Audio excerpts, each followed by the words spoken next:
ഇതാണ് ഞങ്ങളുടെ കറവയന്ത്രം. D ലാവലിൻ്റെയാണ്. D ലാവലിൻ്റെ കറവ മെഷീൻ. നമ്മൾ വെളിയിലാണ് സെറ്റ് ചെയ്തേക്കുന്നത്, എർത്തിലിനകത്തല്ല. ആദ്യം എർത്തിലിനകത്ത് വെച്ചായിരുന്നു, അത് പിന്നെ പുറത്തോട്ട് വെള്ളമൊക്കെ എപ്പോഴും വീഴുന്ന പശുക്കളൊക്കെ മൂത്രമൊക്കെ ഒഴിക്കുന്നതുകൊണ്ട് നമ്മളിങ്ങനെ നമ്മുടെ വർക്ക് ഏരിയയിലോട്ട് മാറ്റി സെറ്റ് ചെയ്തു. സ്വിച്ച് ബോർഡും ഉണ്ടായിരുന്നു അവിടെ. നമ്മൾ കറവയ്ക്ക് മുമ്പ് ഇത് ഓണാക്കി ഇടും. നല്ല കറണ്ടുണ്ട്. ഈ സ്വിച്ച് ഓണാക്കുന്നതിന് മുമ്പ് അവിടെ എർത്തിൽ കുറച്ച് പണിയുണ്ട്. അത് ഞാൻ കാണിച്ചു തരാം. അതിൻ്റെ പാത്രവും ട്യൂബും എല്ലാം എടുത്ത് സെറ്റ് ചെയ്യണം. എന്നിട്ട് നമ്മൾ ഇവിടുത്തെ ബട്ടൺ ഓണാക്കത്തുള്ളൂ. അത് കാണാം. ഇതാണ് ഇത്. 25 ലിറ്റർ പാല് കൊള്ളുന്ന ഒരു ക്യാനാണ്. ഇതൊക്കെ ഒന്ന് കാണിച്ചേ. ഇങ്ങനെ ഇരിക്കുക. ഇതാണ് എൻ്റെ സ്ട്രക്ചറൊക്കെ. നമ്മുടെ മിൽമയിലെ ക്യാൻ പോലെ ഏകദേശമൊക്കെ ഉണ്ട്. അടിയിലൊരു പിടിക്കാനുള്ളൊരു സെറ്റപ്പൊക്കെ ഉണ്ട്. എൻ്റെ ട്യൂബ്, പാല് വരുന്ന ട്യൂബാണ് അത്.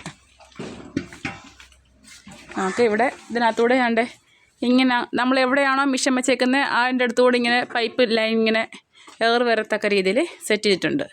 ഇതപ്പോൾ നമ്മുടെ എർത്തിൽ 2 വാൽവാണ് സെറ്റ് ചെയ്തേക്കുന്നത്. ഏതാണ്ട് ഇത് കണ്ട, ഇത് താപ്പോട്ടും മേപ്പോട്ടും ഒക്കെ ഓഫ് ഓണും ആക്കാം. ഇതിപ്പം ഓഫാണ്, താഴോട്ടിരിക്കുന്നത് ഓണാവും എന്ന് വെച്ചേക്കും, ഓഫാക്കി വെച്ചേക്ക്. നമ്മൾ ആദ്യം അതിനെ കറക്കുന്നത് കൊണ്ട് ആ ഭാഗത്തുള്ള വാൽവിൽ സെറ്റ് ചെയ്ത് ഓണാക്കും.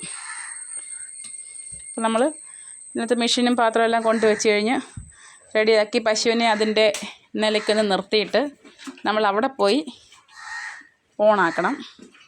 അതിപ്പോൾ ഓണാക്കി വിടാം. ഇവിടെയാണ് സ്വിച്ച് നമ്മൾ നേരത്തെ ഓണാക്കിയിട്ടതാണ്. അതുകൊണ്ട് ഇതിൻ്റെ ഇവിടുത്തെ ബട്ടൺ ഓണാക്കും. അപ്പോൾ ഈ അരപ്പൊക്കെ ഉണ്ട്, ഇങ്ങനെ ഓണായി. നമ്മൾ കണ്ട് ഇതിനൊക്കെ സൗണ്ട് കേൾക്കാൻ പറ്റുന്നുണ്ടോ? ടെക്ക് ടക്കേന്നുള്ള അത് ഇത് നമ്മുടെ പശുവിൻ്റെ കാമ്പിൽ വെക്കുന്ന സംഭവം. ഇതിൻ്റെ ഈ 4 കാമ്പിനും കൂടെ ഒരു പശുക്കുട്ടിയുടെ ഹെഡിൻ്റെ വെയിറ്റ് കാണുമെന്നാണ് പറയുന്നത്. അതിങ്ങനെ പാല് കുടിക്കുമ്പോൾ ഇങ്ങനെ സക്ക് ചെയ്ത് വരുന്ന അതാണ് അതിൻ്റെ ആ വെയിറ്റ് വരും. അത് നല്ല വെയിറ്റ് ഉണ്ട്. നമ്മൾ കൈ താങ്ങിക്കൊണ്ട് നിൽക്കാൻ പറ്റില്ല.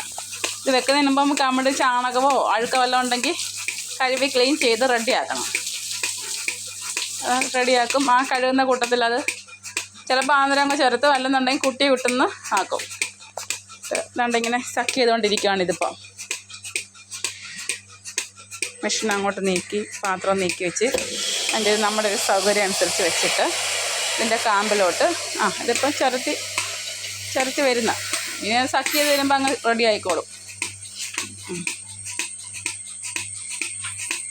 ഇതിപ്പോൾ ഇതിൻ്റെ പ്രവർത്തനം എന്ന് വെച്ചാൽ ഈ ടെക്ക് ടെക്കെന്നുള്ള സൗണ്ട് കേട്ടോ, ആ അടിക്കുന്ന സൗണ്ടാണ് കുട്ടി കുടിക്കണം. ഇങ്ങനെ ചപ്പി ഇരിക്കും അതിൻ്റെ സൗണ്ട് കേൾക്കുമ്പോൾ തന്നെ. കണ്ട അതിങ്ങനെ അനങ്ങുന്ന കണ്ട ഓരോ സിപ്പ.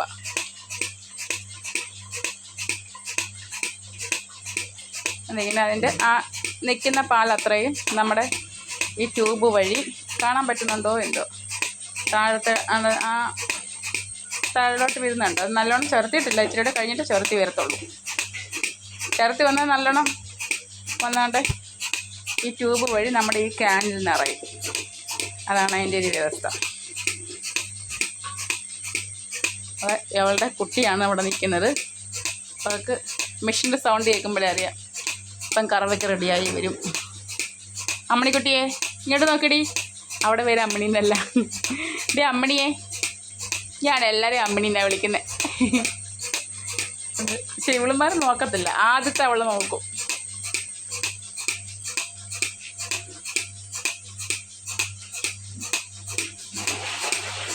നമ്മൾ പാല് കറന്നുകൊണ്ടേ ഇരിക്കുകയാണ്.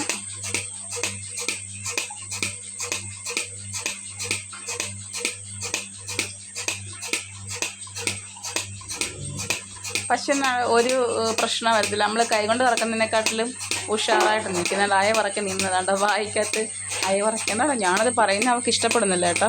അല്ലെങ്കിൽ ഇവൾക്ക് എന്നെ ഇഷ്ടമല്ല, അവൾക്ക് എന്നെ ഇഷ്ടവുമല്ല. ഞാൻ അടുത്തോട്ട് ചെല്ലുമ്പോഴേ അവളെന്നെ പായാനായിട്ട് വരും. അവൾ മുറുക്കാൻ ചവയ്ക്കുന്ന വിട്ട് വായിൽ അയവറക്കി ചവച്ചുകൊണ്ടിരുന്നതാണ്. ഞാനത് കാണിച്ചതിന് എന്നെ അവൾ ദേഷിച്ചു. അതെ ഇപ്പം കറക്റ്റായിട്ട് ചേർത്ത് വരുന്നത് കണ്ടോ. അങ്ങനെ കാണിച്ചേ ചേർത്ത് വരുന്നത് മുമ്പ് ചെറുതായിട്ടേ വന്നുള്ളൂ. ഞാനിവിടെ നിന്നതുകൊണ്ട് പ്രതിഷേധം കൂടെ ആയിരുന്നത്. ഭയങ്കര സാധനമാണ്, എന്നെ ഇഷ്ടമേ അല്ല ഈ വിളമ്പിക്ക്. മറ്റുള്ളവർക്കൊക്കെ ഭയങ്കര ഇഷ്ടമല്ല.